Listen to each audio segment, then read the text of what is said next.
All right. Well, I'd like to thank you for leaving crazy person out of the description. So I thought, I was trying to think, what is the most useful thing that I could, what could I say that could actually be helpful or useful to you in the future? And I thought I'd perhaps tell the story of how I sort of came to be here. How did some of these things happen? And maybe there's some lessons there, because I often find myself wondering, how did this happen? So when I was young, I didn't really know what I was going to do when I got older. People kept asking me, but then eventually I thought that the idea of inventing things would be really cool. And the reason I thought that was because I read a quote from Arthur C. Clarke, which said that a sufficiently advanced technology is indistinguishable from magic, and that's really true. If you go back, say 300 years, the things that we take for granted today would be you'd be burned at the stake for. Being able to fly, that's crazy. Being able to see over long distances, being able to communicate, having effectively with the internet a group mind of sorts, and having access to all the world's information instantly from almost anywhere on the earth. This is stuff that really would be magic, or would be considered magic in times past. In fact, I think it actually goes beyond that, because there are many things that we take for granted today that weren't even imagined in times past. They weren't even in the realm of magic. So it actually goes beyond that. So I thought, well, if I can do some of those things, basically if I can advance technology, then that's like magic, and that would be really cool. And I also had sort of a slight existential crisis, because I was trying to figure out what does it all mean? Like, what's the purpose of things? And I came to the conclusion that if we can advance the knowledge of the world, if we can do things that expand the scope and scale of consciousness, then we're better able to ask the right questions and become more enlightened, and that's really the only way forward. So I studied physics and business, because I figured in order to do a lot of these things, you need to know how the universe works, and you need to know how the economy works. And you also need to be able to bring a lot of people together to work with you to create something, because it's very difficult to do something as an individual if it's a significant technology. So I originally came out to California to try to figure out how to improve the energy density of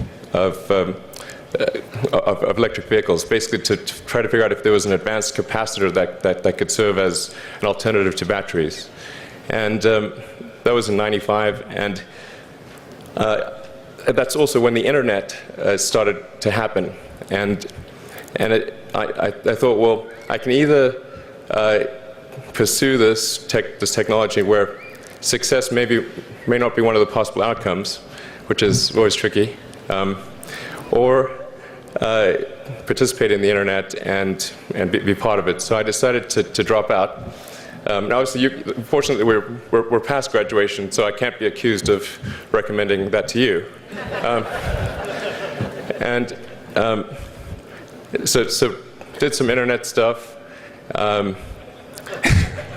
Did a few things here and there.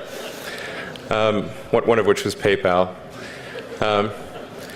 And I think maybe it's helpful to say one of the things that was important then in the creation of PayPal was kind of how it started, because initially the initial thought was with PayPal was to create an agglomeration of financial services, so to have one place where all of your financial services needs would be seamlessly integrated and work smoothly.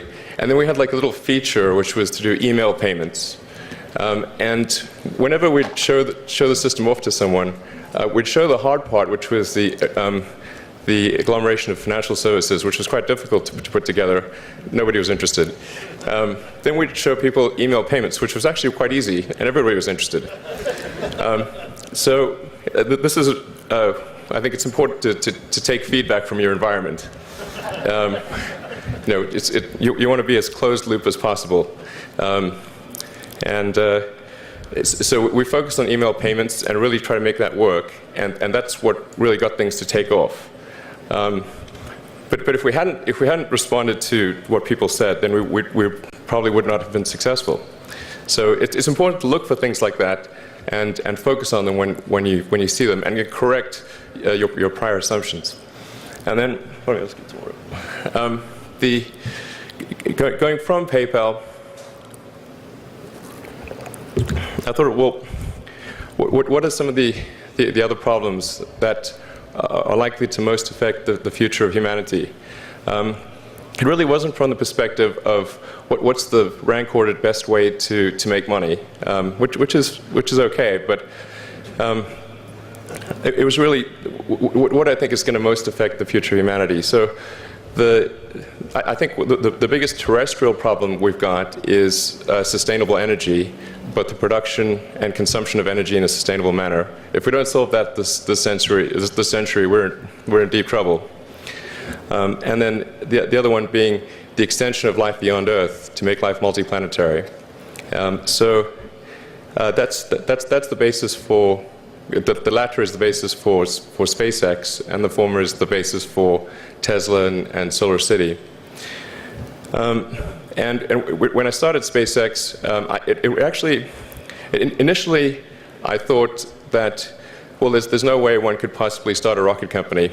I wasn't that crazy.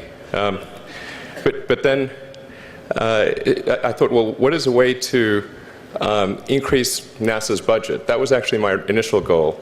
So I thought, well, if we can do a low-cost mission to Mars, something called Mars Oasis, which would land seeds with seeds and dehydrated nutrient gel, and you hydrate them upon landing, and then you'd have this great sort of money shot of green plants on a red background, and the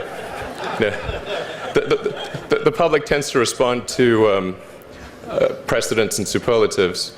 And this would be the first life on Mars, the furthest that life's ever traveled, as far as we know.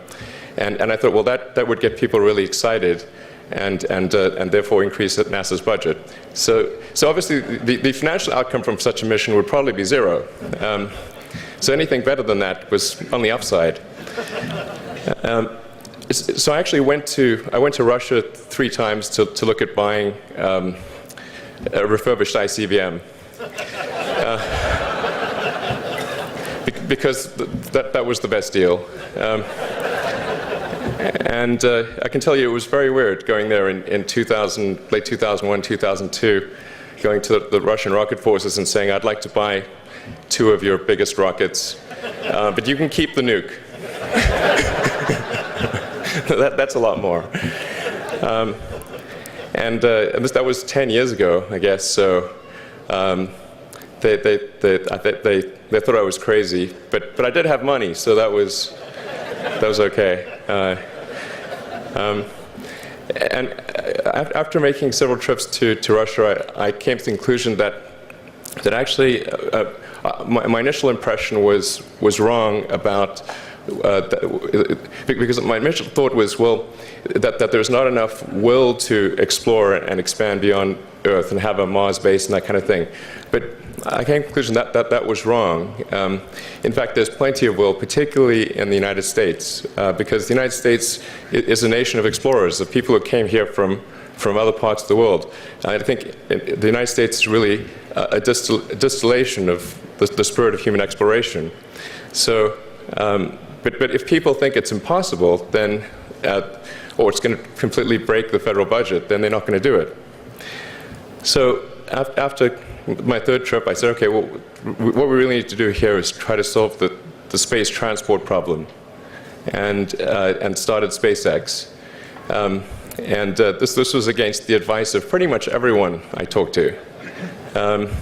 One friend made me sit down and watch a bunch of videos of rockets blowing up. Let me tell you, he wasn't far wrong.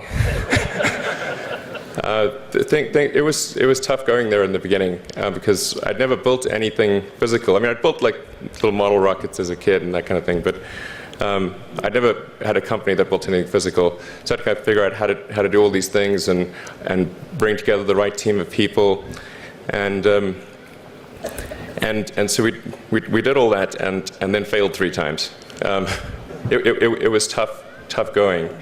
Because the thing about a rocket is that the passing grade is 100%.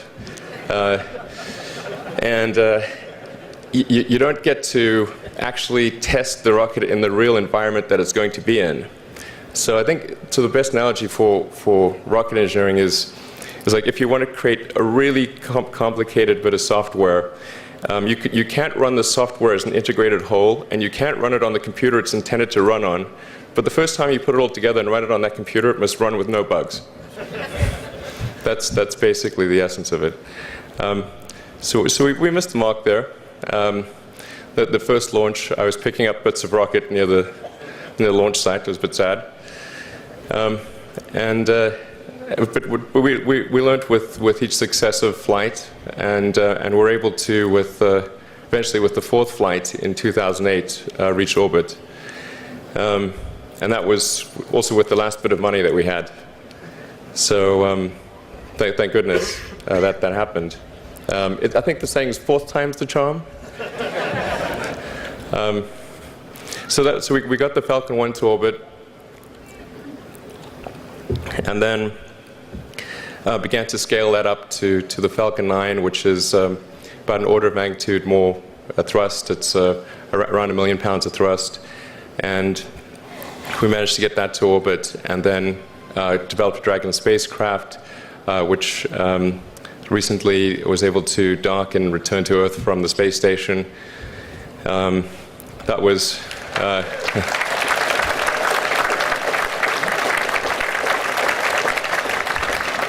thanks.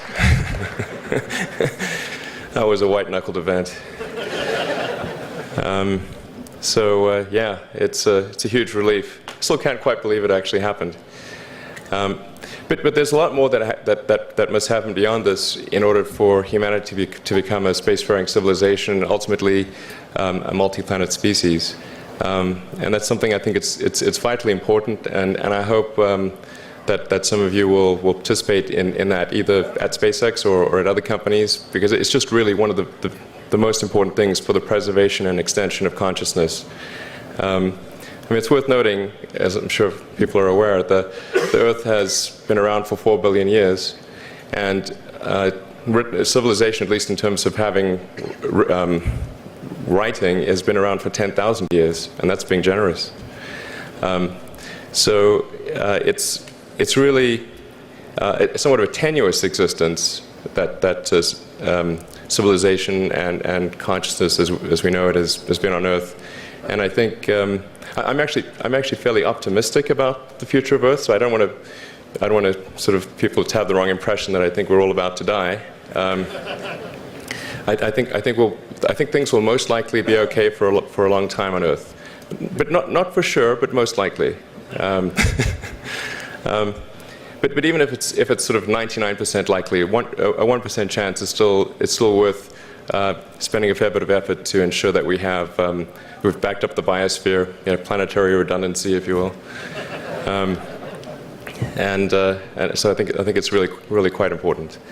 And in order to do that, there's a breakthrough that needs to occur, which is to create a rapidly and completely reusable transport system to Mars, which is one of those things that's right on the borderline of impossible. But that's sort of the thing that we're going to try to achieve there with SpaceX.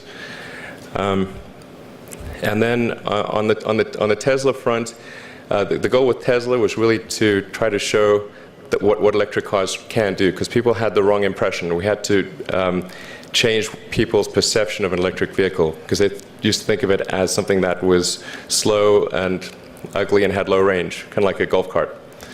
So that's why we created the Tesla Roadster, to show that you can be fast, attractive, and long range. And it's amazing how, even though you can show that something works on paper, and the calculations are very clear, until you actually have the physical object and they can drive it, it doesn't really sink in for people. And so that I think is something worth noting. If you're going to create a company, the first thing you should try to do is create a working prototype. Everything looks great on PowerPoint. you can make anything work on PowerPoint. But if you have an actual demonstration article, even if it's in primitive form, that's much more effective for convincing people. So we made the Tesla Roadster, and now we're coming out soon with the Model S, which is a four-door sedan. Because after we made the Tesla Roadster, people said, "Oh, sure. We always knew you could make a car like that. It's an expensive car, and it's low volume, and it's small, and all that. But you couldn't make a real car." Like, okay, fine. We got to make that too. So that's coming out soon. Yeah. So that's the I think the where things are, and hopefully there are some lessons to be drawn there. But I think the overarching point I want to make is that you guys are the magicians of the 21st century. Don't let anything hold you back. Imagination is the limit, and go out there and create some magic. Thank you.